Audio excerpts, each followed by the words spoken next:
The morning my father's attorney called, I was in the middle of replacing a section of fence post out back. 63 years old, on my knees in the mud, doing the kind of work my son-in-law had promised to help with 6 months ago and never showed up for. That's a small thing, I know, but small things have a way of telling you everything you need to know about a person. My father had died 11 days earlier.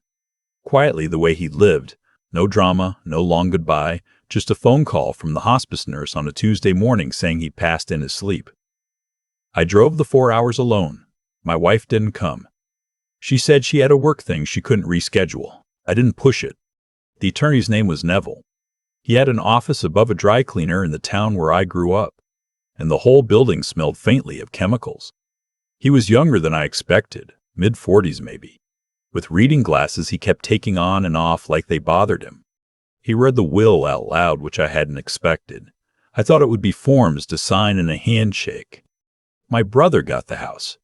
The one on Cartwright Road where we grew up, with the wraparound porch and the half-acre of yard that our father had mowed every Saturday from April through October without fail for 40 years. Market value somewhere around $310,000, Neville said.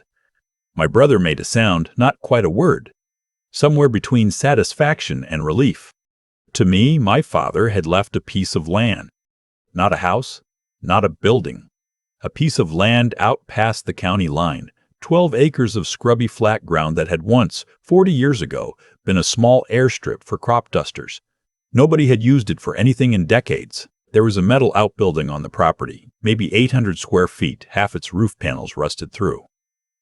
The county tax records listed the land value at around $42,000.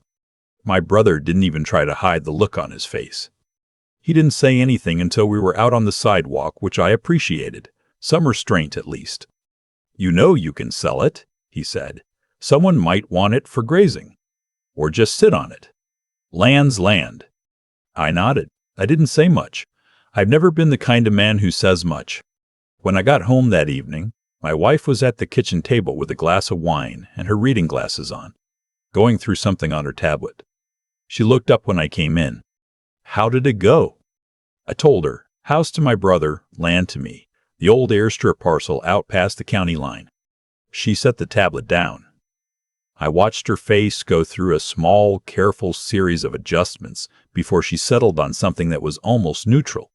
Well, she said, I suppose that's that. She picked the tablet back up. I stood in my own kitchen for a moment, still in my jacket, still holding my keys. Then I went upstairs, changed my clothes, and came back down and made dinner. She didn't ask anything more about it, and I didn't offer. Our daughter was over the following Sunday with her husband. He's in commercial real estate, has been for about 15 years, and he has the kind of confidence that comes from never having been seriously wrong about anything financial, at least in his own mind. He'd heard about the inheritance from my wife. I hadn't brought it up myself, and he brought it up at the table between the main course and dessert. The way he brings up most things he's already decided about. Honestly, the smart play is to unload it quickly, he said. He cut a piece of bread and didn't look at me while he talked. 12 acres of unusable land with a derelict structure on it. You're going to carry taxes every year for nothing. If you can find a buyer, even at a loss to assessed value, you're better off. My daughter nodded along. She does that, has done it since she married him. Dad knows what he's doing, she said, but the way she said it made clear that she didn't entirely believe that. I asked him what he thought it might realistically sell for. He said maybe $30,000 to $35,000 if I was lucky, maybe less depending on access road conditions.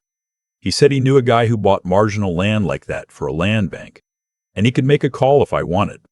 I said I'd think about it. What I didn't say was that I'd already driven out to the property twice in the past 10 days.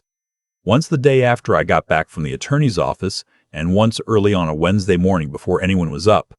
The land was flat and unremarkable. Old field grass, pale brown and beaten down by winter, stretched out to a low tree line on 3 sides. The former airstrip was visible if you knew what you were looking at. A long, slightly elevated strip of ground running northeast to southwest, firmer underfoot than the surrounding soil. The outbuilding sat at the eastern edge, its sliding door stuck 3/4 open, pigeons nesting in the rafters. I walked the perimeter both times. Slow the way my father used to walk things. He wasn't a man who decided quickly. He used to say that most mistakes came from moving before you'd looked at something long enough to understand it. On my second visit, I noticed something I'd missed the first time. Along the northern edge of the property, running parallel to the fence line at a distance of about 30 feet, the ground had a slight but unmistakable linear depression in it, maybe 8 inches deep, too straight and too consistent to be natural drainage. It ran the full length of the property east to west and then continued on the other side of the fence line into the adjacent land. I took some pictures. Didn't think much of it that day. But that night I sat down at the kitchen table after my wife had gone to bed, and I started pulling up everything I could find on that parcel. County records, historical plat maps, the state GIS database. I'm not fast with a computer. Never have been. But I'm patient. My father taught me that much. It took me most of 2 evenings. The land had transferred through several owners since the airstrip closed in the early 1980s.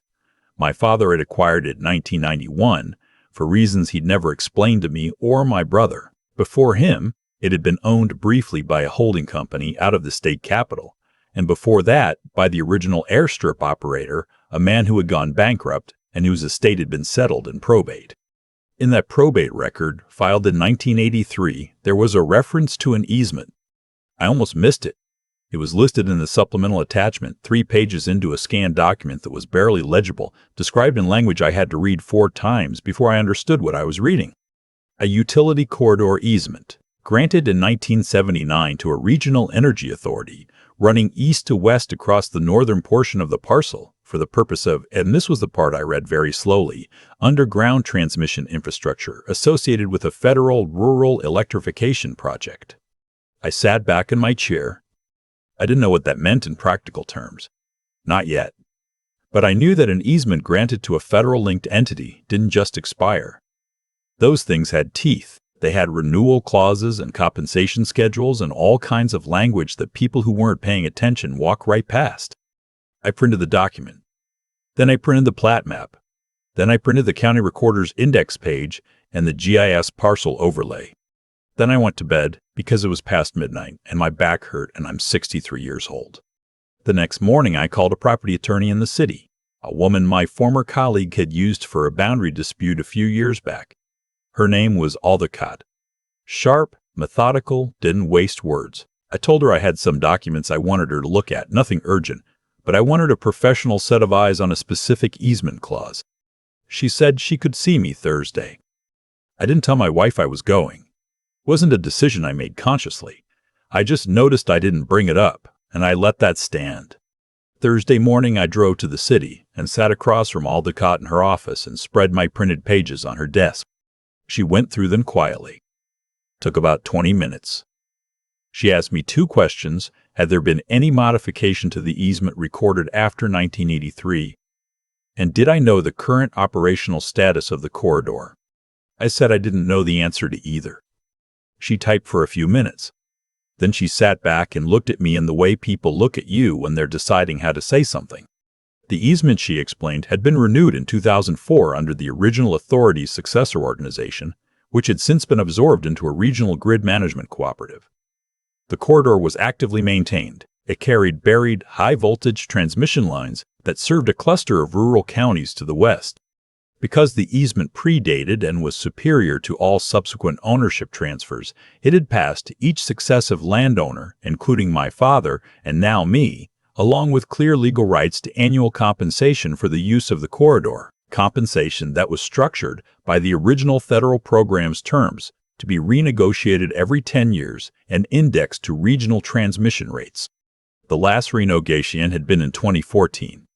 The current annual compensation rate for the corridor, payable to the landowner of record, was $47,000 per year. I looked at her. She said it again, more slowly, because I think my expression told her I hadn't fully processed it. $47,000 per year. Already legally owed. Already in arrears, because there had been no landowner of record actively claiming it for the past several years, while the property had sat untransferred in my father's estate. There was back compensation accrued. She would need to verify the exact figure, but her preliminary read was somewhere between $200,000 and $240,000, depending on what the cooperative's records showed about the gap in claims. I sat in that office chair for a long time without saying anything. Aldecott was patient. She had a yellow legal pad and she was making notes on it in small, precise handwriting. She said she would need to contact the cooperative directly to confirm the compensation status, and she would need to see the original easement instrument if I could locate it, but based on what she was reading, the picture was clear. My father had known. He must have known. That was the thing that settled into me slowly on the drive home. The 2-hour stretch of interstate that I barely registered, running on habit while my mind kept turning the same thought over. He had known what this land was. He had known what it held, and he had given it to me. Not to my brother, to me. My brother, who had always been the one with the better house and the better car and the friends who laughed at the right moments and the easy way of moving through a room that made people want to give him things. My brother, who had shaken my father's hand at family gatherings like a business associate and called him twice a year at most, and had not driven the 4 hours when he was in the hospice, but had sent flowers instead because flowers were easier. My father had given him the house on Cartwright Road because it was the thing my brother would understand. It was the thing that looked like the better gift. And he had given me this. I pulled off the interstate at a rest stop and sat in my truck for a while. The sky was overcast and flat, the kind of gray that feels permanent in February. A family was walking a dog in the grass near the picnic tables. I watched them without really seeing them. My father had died quietly and left me a piece of ground that nobody wanted. And hidden in that ground, running east to west along the northern fence line, was $47,000 a year. He had believed I would find it. That was the part I kept coming back to. He had believed I was the one who would actually look. I got back on the road. I didn't tell my wife when I got home. She was on a call in the den, the door most of the way closed, and I went to the kitchen and made coffee and stood at the window looking out at the backyard. The fence post I'd replaced was still standing straight. Small satisfactions. I didn't tell her that night, or the next. I wanted to know more before I had any kind of conversation. I wanted Aldecott to confirm her figures, wanted to see the correspondence from the cooperative, wanted to have the thing in my hands before I handed it to anyone else. My son-in-law called on a Saturday morning. My daughter was with him. I could hear the background sounds of their kitchen, the particular acoustic of their house, which I know from years of Sunday dinners. He had apparently been doing some thinking since our dinner conversation. He said he'd looked up the parcel again, and there might actually be some interest from a solar development company doing land assessments in that corridor. He said 12 acres wasn't much, but combined with some adjacent parcels, it might be part of a larger play. He thought he could probably get me $45,000 for it. I said I appreciated him looking into it. He said he could move on it quickly if I wanted, as a favor, given the circumstances. I said I'd let him know. After I hung up, I sat with the phone in my hand for a minute. $45,000. He had no idea. He had looked at 12 acres of scrubby ground past the county line and seen $35,000, revised upward to $45,000 when he thought there might be something to leverage for his solar contact, and he had called it a favor. My daughter had married a man who moved fast and talked confidently about things he hadn't fully examined. I had watched this for 15 years and said very little about it because it wasn't my marriage, and she was happy enough, or seemed to be. But there is something particular about being offered $45,000 for an asset that generates $47,000 a year, something that requires a certain quality of stillness to sit with. I sat with it. Aldecott called the following Tuesday. She had spoken to the cooperative's legal department. Her preliminary figures were close. The accrued back compensation was $218,000. The current annual rate was confirmed at $47,000, with a renegotiation due in 2024 that, based on current regional transmission indices, was likely to land between $52,000 and $58,000 per year. She said the cooperative had been somewhat sheepish about the whole thing. Standard administrative procedure required them to notify the landowner of record on a regular basis, but the property had been tied up in informal estate arrangements, and the notifications had been going to an address that was apparently my father's post office box in the town where he'd grown up, which he had maintained until his death, but which no one had been clearing regularly. She said they were prepared to settle the back compensation promptly. I asked what my options were on the easement itself, whether it was sellable as an asset separate from the land. She said it was not separable, but the land itself was now a different kind of asset than it had appeared to be. With a documented, federally linked easement generating consistent annual income, the fair market value of the parcel was not $42,000. It was considerably more. In her assessment, somewhere between $350,000 and $420,000, depending on what a proper appraisal returned. I wrote those numbers down in the small notebook I keep in my shirt pocket. Old habit. My father had one too. Same brand, spiral-bound brown cover. I thanked her and told her to proceed. I told my wife that weekend, Saturday morning at the kitchen table over coffee. I didn't build up to it. I just told her what Aldecott had found, what the compensation figure was, what the land was worth. She was quiet for a long time, long enough that I refilled my cup and sat back down. "You knew about this," she said. "I found the easement document in the probate record," I said. "I had a property attorney look at it." "When?" "About 3 weeks ago." Another silence. "And you didn't say anything?" I wanted to know what I had before I talked about it. She looked at me across the table with an expression I recognized but hadn't seen in a while. Not anger exactly. Something more complicated. Something that involved reassessment. "Your son-in-law called again," I said. "He thought he could get $45,000 for it." She didn't say anything. "I don't think I'm going to sell," I said.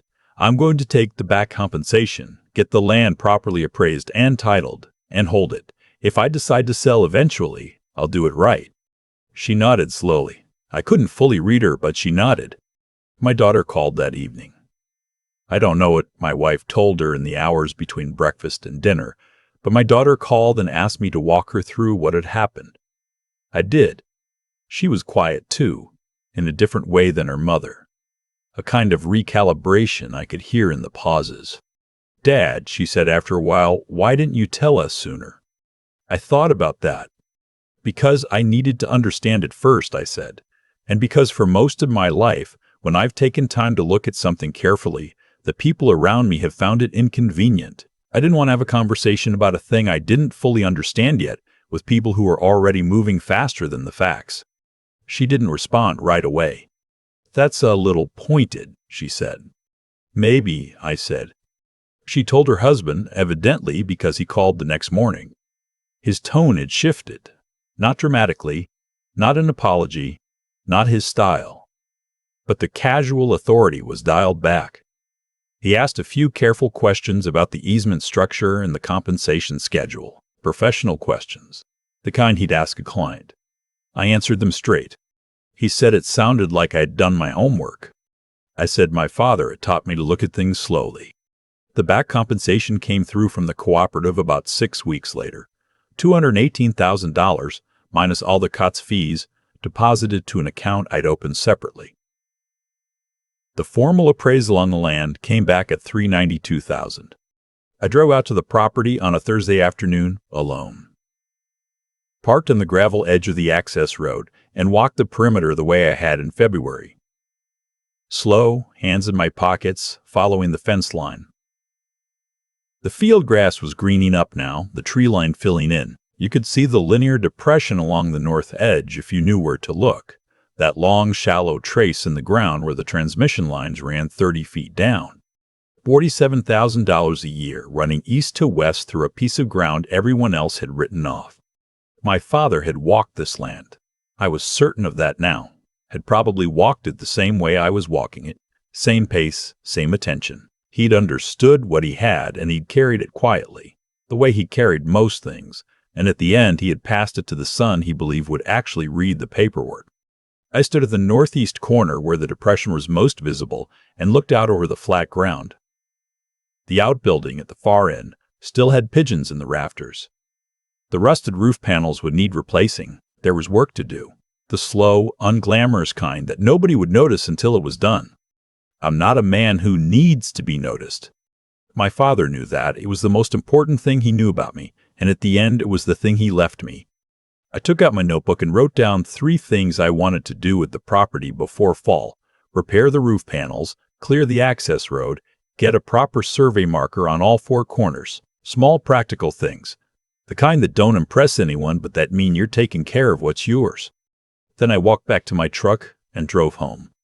I keep thinking about the way my father used to walk a property line. Slow, hands in his pockets, eyes down but not worried, just looking. He never explained it when I was young. It seemed like patience or maybe stubbornness. Now I understand it was neither. It was a kind of honesty. He was refusing to decide before he knew. That's the thing I come back to most when I think about everything that happened after he died. Not the money, not the easement, not the look on my son-in-law's face when the numbers finally landed. What I come back to is the quality of attention my father believed I had, and whether I'd earned that belief or just inherited it along with 12 acres of scrubby ground past the county line. I think you earn it. I think that's how it works. Not once, but over a lifetime of small choices to slow down when everyone around you is moving fast. To read the page no one else bothered to read. To sit with uncertainty long enough that it stops feeling like weakness and starts feeling like information. My son-in-law is a smart man. He works hard, and he knows his field, and he's built a good life.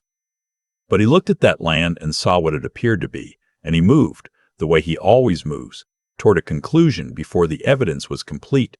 $45,000, offered as a favor, on an asset generating $47,000 a year.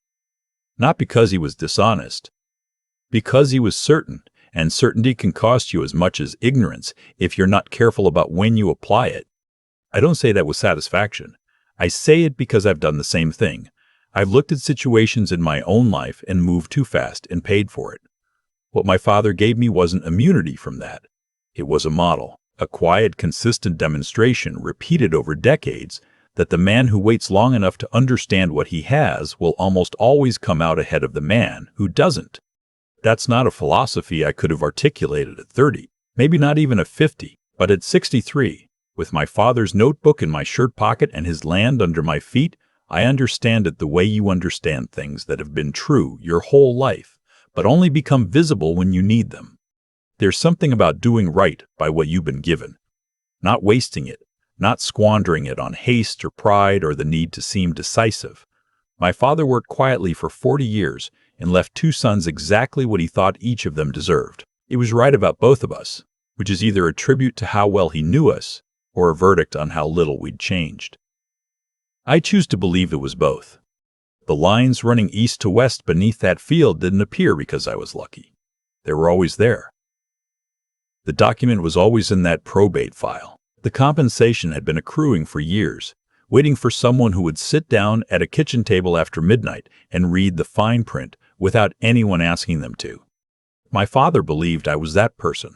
I decided somewhere in those late nights with the county records and the GIS maps that I was going to be worth believing in. The roof panels on the outbuilding still need replacing. I'm going to do that myself. This fall. The same way I replaced the fence post the morning the attorney called, on my knees, doing the unglamorous work. Not because anyone will notice, but because that's how you take care of what's yours. That's the whole of it, really. Take care of what's yours. Read what others skip. Stay on your feet when the world tells you to hurry up and sell. My father knew that. Now I do too.